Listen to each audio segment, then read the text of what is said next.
Hi everybody, thanks for joining me again today. This is another in the Arban series, the Arban exercises, and this is from the section in the book called Advanced Studies. So advanced studies, these advanced studies don't look too advanced to me. And we've talked about this in the last episode. It's like these exercises are pretty boring. I can play them pretty easily, but we have to be honest with ourselves and say, well, how well am I actually doing these? So I'm going to give you a little breakdown today about some of the things that I go through in order to be honest with myself about whether I'm playing well. So for me, the first one is the evenness, the consistency in the freedom of the vibration in the lip, which means the freedom of the degree of resonance in the sound and the timbre of the sound. So all those things are very smooth and very even. So the first thing I'm trying to do is get an easy connection between the notes. So today we're working on major and minor arpeggios. And again, true confessions, I don't remember ever having practiced this section of the book. Now, don't get me wrong, at some point I did learn major and minor arpeggios and scales and so forth. Meaning that I can play them by ear do whatever I need to do with them, and they're memorized. The finger patterns are memorized. I'm hearing the notes in my mind. It's all really solid, so I don't need to think too much about it. Now, that being said, that makes me pretty free to work on the skill of playing the trumpet, which is why these boring exercises are great, if you have the patience to do them. So let me take you through the breakdown. First, we're playing in all keys. So you're going to learn your keys whether you want to or not, and that's good. You're going to become familiar with the finger patterns and the tongue patterns, the articulation patterns, which are variable, and also with what I like to call the blow-flow pattern, which is basically when you're playing these arpeggios. Let me go ahead and play a couple of them for you, and you'll get the idea. There's a shape. And you're simply playing the shape.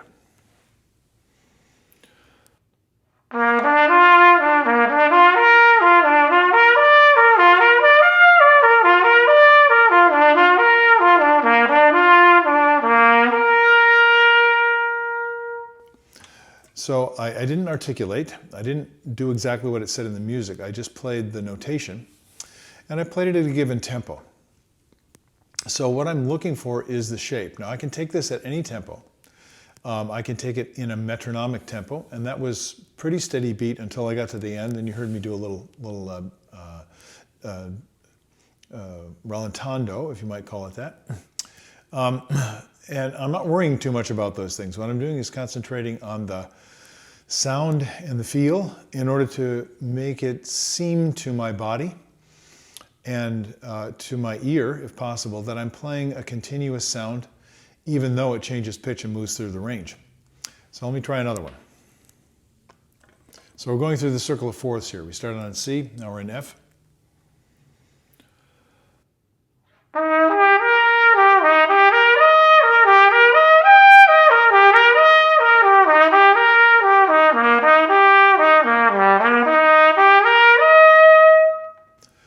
So what I'd be working on first is becoming, as I said, as smooth and even as possible. So I'm going to listen for, as I go through the range, especially at the top of the staff, and then when I go below the staff, what are the qualities, both in terms of the feel and the sound. So if you're listening very closely, a good way to do this is simply record yourself doing these boring exercises.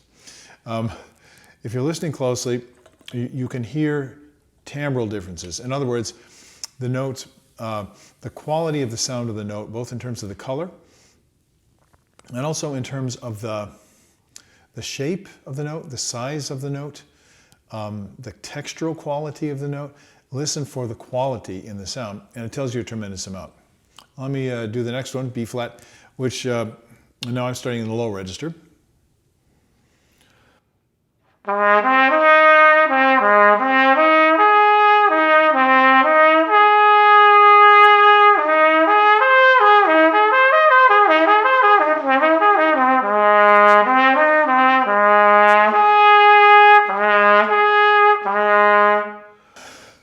Just trying to get it as singing as possible. This takes a lot of concentration, and I haven't even really started to play the exercise yet. In other words, I'm not doing it in strict time, I'm not adding the articulation. But this is the first thing I do. Now, as soon as I feel comfortable with it, then I'll try it at different tempos. I'll try it in what I call custom time, which is kind of what you just heard me do. Let me try another one.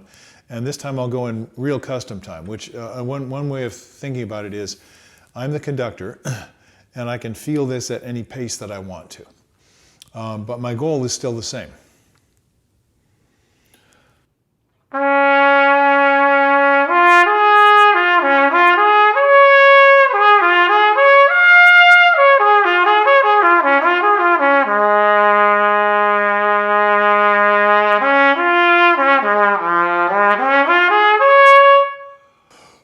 So it's just flow, flow, flow. Many of us are familiar with the Chikowitz flow studies.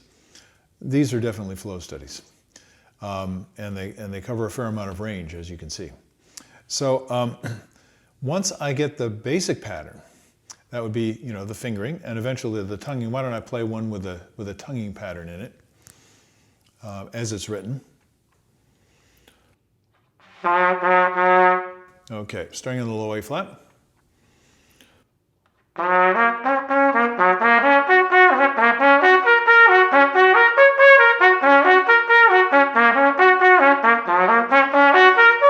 right.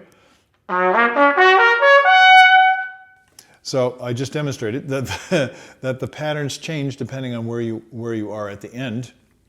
Sometimes they go up and down. Sometimes they go a continuous arpeggio into the upper register. And as you can tell, I haven't practiced these and I'm just reading them. So learn that shape and play the shape and then you'll have it.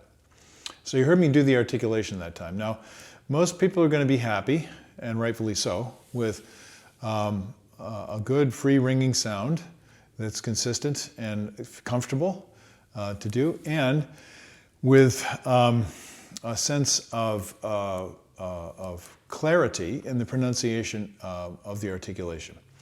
But I want you to think way beyond the clarity of the articulation. I think in terms of musical styles, so or character or the attitude of the music. So instead of just playing it the same way every time, let me see if I can find this is a good one, on the D flat. I'm going to try and play this a little bit lighter, even though mechanically, because of the key, it's a little bit more difficult.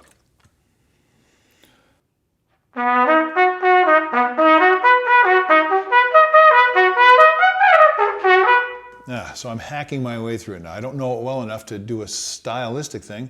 I'm just going to play it smooth.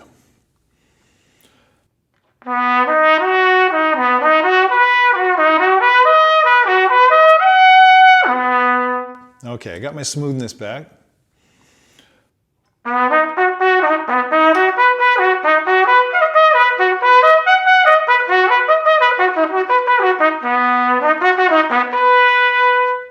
Now I'm feeling a little t with the articulation. It's not quite as clear as I want.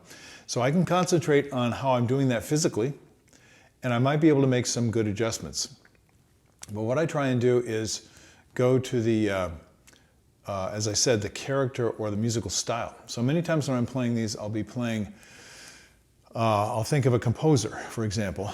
So I'm going to play more like Wagner. Of course, Wagner's music is not all the same, but there are characteristics in each composer that are notable. And in Wagner, there's very much of a chorale style a lot of the time. So let's try one in a chorale style.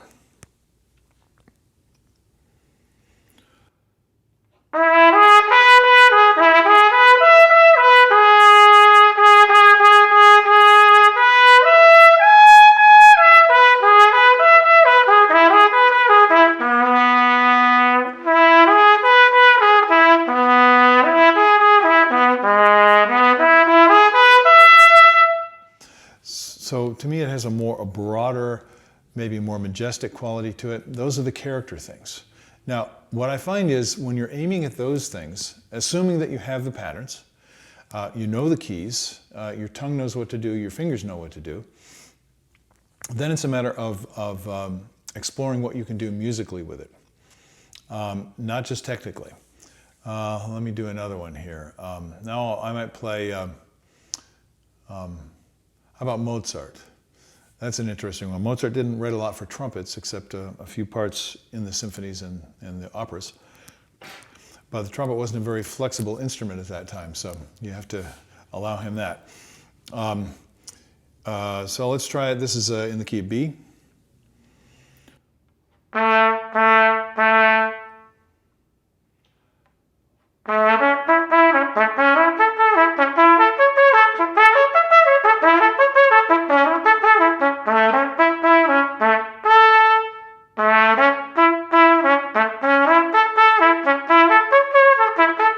So you see I'm playing with it. And now as you do this, you're going to be stretching yourself a little bit.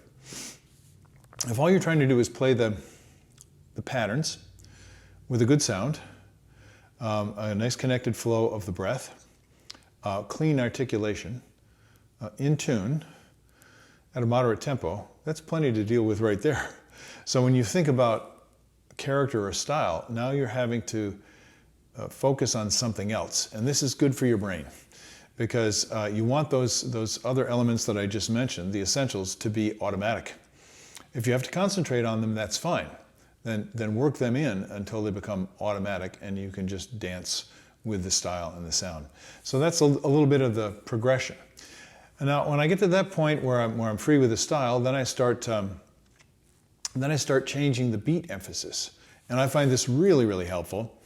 Let me go to some minor ones for now, just for a change. Let's see here. Okay, C minor, the very first one. What do I mean by changing the emphasis? Well, you can do this any number of ways. The common way would be to emphasize the strong beat. So here's an example of that.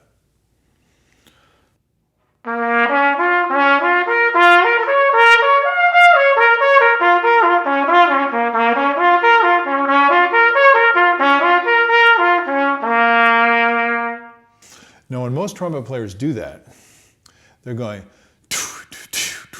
so they're pushing the air harder when they're trying to accent or play louder, and that works.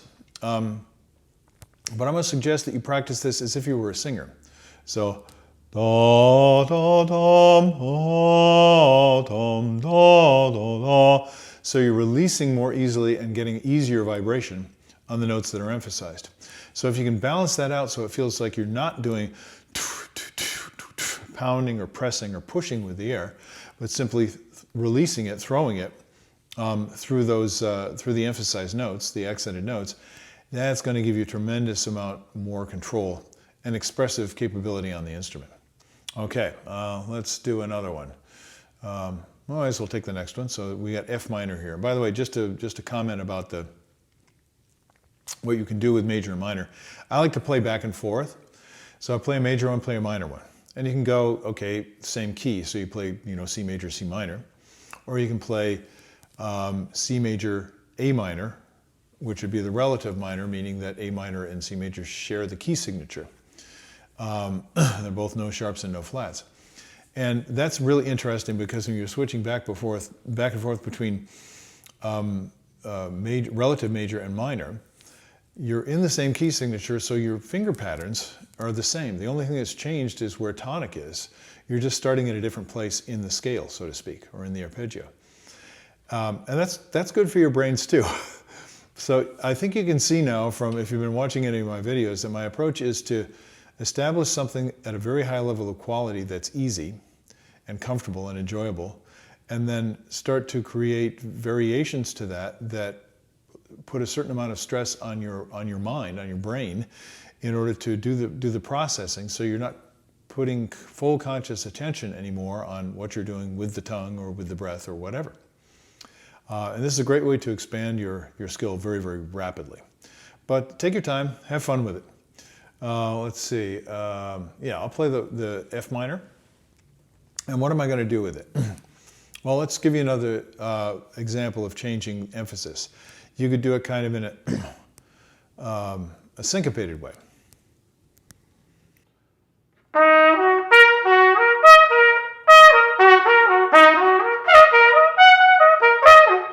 I'm goofing myself up. So I'm going to step back. Ah, that's it.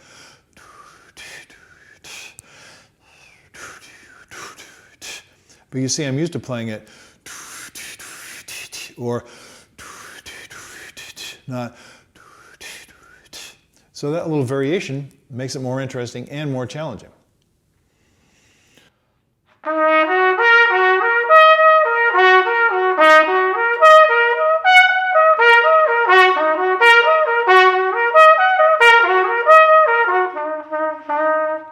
So get loose with it, play around with it. Don't be too strict. Try and find the pattern. If it's too difficult to do it on the trumpet, do what I just did, back up and just do it by singing it or doing it with your air. Those are great ways to practice. That way you can see, I can practice these for a long time and still stay engaged and, more importantly, still be improving specific things about my playing. I'm just choosing what to concentrate on every single time.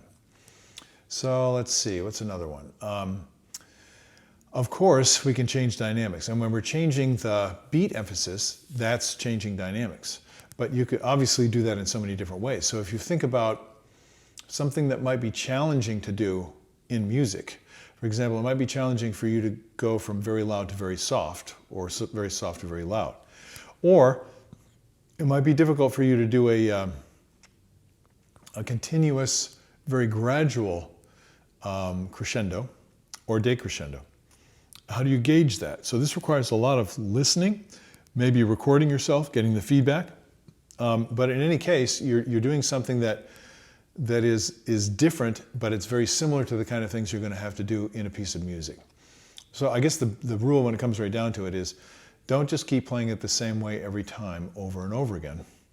Once you have established the grace and the beauty of what you're doing, then start to challenge yourself. So I'm going a little out of order because I haven't really practiced these enough in order to challenge myself, but you're getting the idea. So I'm going to see if I can do a gradual crescendo. I'm going to start on the D, do D major.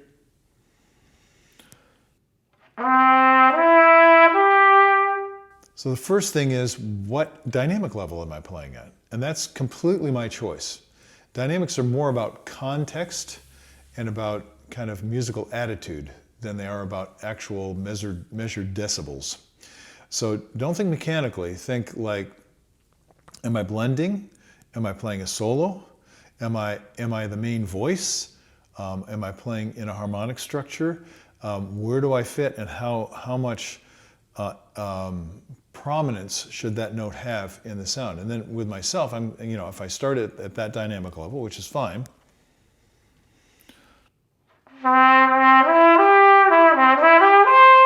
I don't have to label it, I just need to make a contrast. So I'm going to crescendo.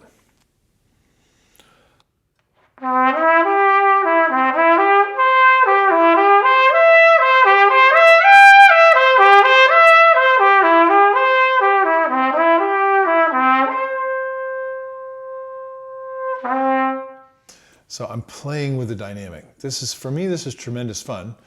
But I also know that when my chops aren't feeling good, it's tremendously frustrating.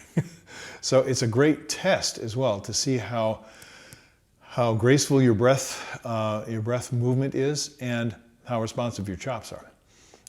And you know it. When you feel it, you know whether they're working well or not. So I can also do, as I mentioned, instant dynamic changes. And I've showed you that before in other videos, but just to give you an idea, I could do crescendo, decrescendo in a different pattern. Why not start on G?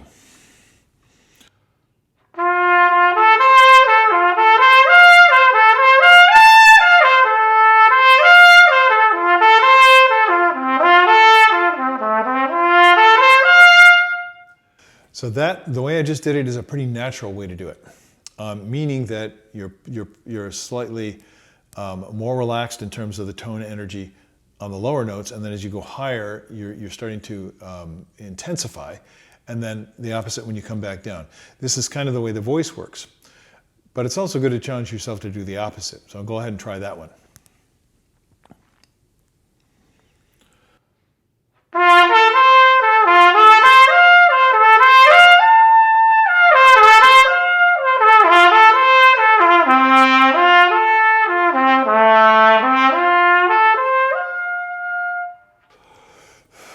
Great fun to play with. Now at any moment, if you're struggling, go slower. Do it off the horn. Experiment with your voice. Do a little, just breathe. Try and get everything as free as possible so that you can begin to dance with the sound again. That's what this is all about. So once you learn these things, then you can start to enter a different area of challenges. And this is something that orchestral players, generally speaking, and many commercial players don't practice all that much. And that is continuous playing. Now, if you're a jazz improvisational artist, maybe you take a solo, and if you're like Clark Terry, you just keep playing and playing and playing. If you're like Wynton, you just play and play and play.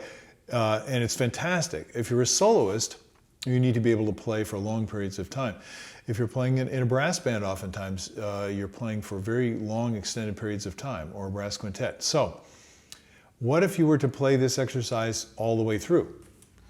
And as I look at it, he's got a light, a light double bar at the end of every line, but then he only has a heavy double bar at the end of the whole. Oh my goodness, it's one exercise. So I started at the beginning of 48 and played all the way through. Now I'm not going to demonstrate that for you because I haven't done it, and I don't do it enough. But I know from just my observation that if I wanted to build endurance, I'm going to learn there are different kinds of endurance. There are endurance with power, like power lifting, which might apply to lead playing, for example. But that's generally 8 bars on, 8 bars off. You don't have super extended passages. In the orchestra, you really have everything, but most of the time we're not sustaining at a moderate dynamic level for very long periods of time. It's either loud for long periods of time, which is also conditioning and skill thing, but it's usually not. It's usually loud for long periods of time in the orchestra. So this soft playing, or this gentler way of playing, one of my teachers, Gene Young, when I was at Oberlin, called this reserve playing. So you're learning how to run long distance, not overexert yourself, find the groove, and just flow. And that's exactly what you can use these exercises for. As you're doing this, you can vary the tempo or maintain the tempo. But the continuous playthrough is something that you definitely want to do. This is another great opportunity to practice what you're going to do in terms of your breaths. Where are you going to breathe if you're playing continuous music like this? Where are the good places to breathe musically as you go from line to line? So I think I've given you enough food. You understand the concepts. The way to make progress is to start to apply some of these things in your practice. So what I suggest you do is make a little list for yourself of what the possibilities are, and then prioritize them in terms of, in order to play well, I have to be able to flow continuous sound that is evenly resonant and completely connected through all the notes that I'm playing first.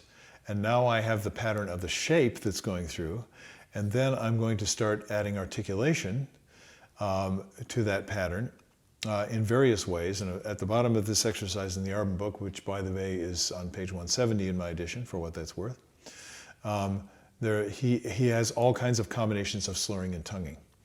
And there are a tremendous number of variations that you can do with that. I prefer stylistic variations, especially in terms of the qualities of the sound of the articulation and of your basic tone itself first. And once you get that, then you're free to play with all the other stuff. So I encourage you to go play now. Hopefully this has been a little inspiration for you to do so. I hope you have time to do so now.